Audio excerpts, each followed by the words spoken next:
Kui sa nüüd alustad müügiprotsessiga ja oled enda jaoks selle hinna välja mõelnud, siis vaatame üle, millised on võimalikud ohud, kui sa paned oma objektile liiga kalli hinnasildi. Kuidas inimesed tavaliselt portaalides enda jaoks sobivate objektideni jõuavad?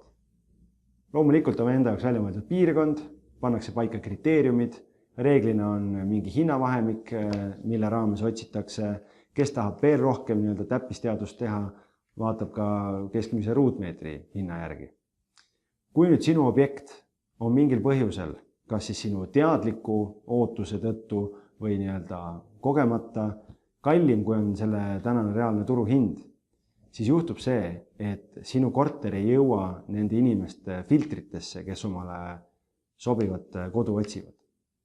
Seal võib olla ostja, kes tahaks just seda korterit, mida sina müüd. Kui see hind aga jääb väljapoole seda vahemikku, milles on ülejäänud lõviosa konkureerivatest pakkumistest, siis tõenäoliselt ta ei näegi seda korterit mitte kunagi. Teine asi on nüüd see, kui isegi tekib mõni huviline, ta tuleb, vaatab sinu kinnisvara üle, talle meeldib, ta on selle jaoks kogunud raha, selleks, et seda kinnisvara osta, eeldavad pangad reeglina, et inimesel on olemas oma finantseeringu osa 10–20% selle kinnisvara turuväärtusest. Toome näite, et ütleme, et sinu korter maksab reaalselt, see turuhind on 100 000 eurot. Aga sina paned selle müüki 110 000-ga. Nii, mis nüüd juhtub? Inimese oma finantseering peab olema minimaalselt 10 000 eurot.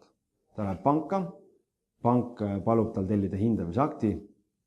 Kui see hindamisakt on tehtud, ütleme, et selle turuväärtus või see hind seal hindamisaktis tuleb 101 000 eurot. See tähendab seda, et pank ütleb inimesele, et väga tore, ma finantseerin selle objekti ostmist 101 000 euro ulatuses. See ülejäänud osa 110 000 ja 101 000 vahel on vaja sul endal täiendavalt juurde leida.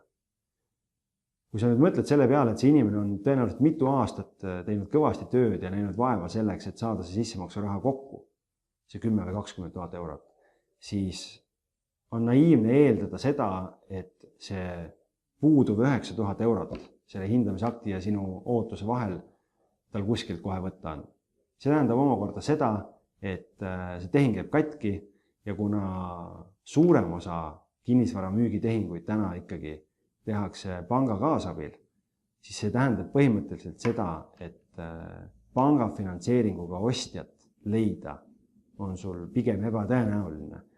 Ja ostja, kes oleks valmis ilma panga osaluseta ostma kinnisvara, mis maksab 100 000 eurot või rohkem, on samuti pigem ebatõenäoline. Nii et sellest tulenevalt on õiglane turuhind ikkagi kriitilise tähtsusega.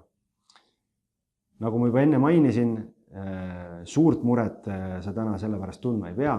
Selle e-kursuse tulemusel saad sa meie poolt tasuta kinnisvara hinnastamise analüüsi. Me vaatame üle, kui palju sinu soovitud või sinu müüdava kinnisvara reaalne hind täna oleks. Nii et sa saad väga selge indikatsiooni selle koha pealt, millise hinnaga see korter müüki panna.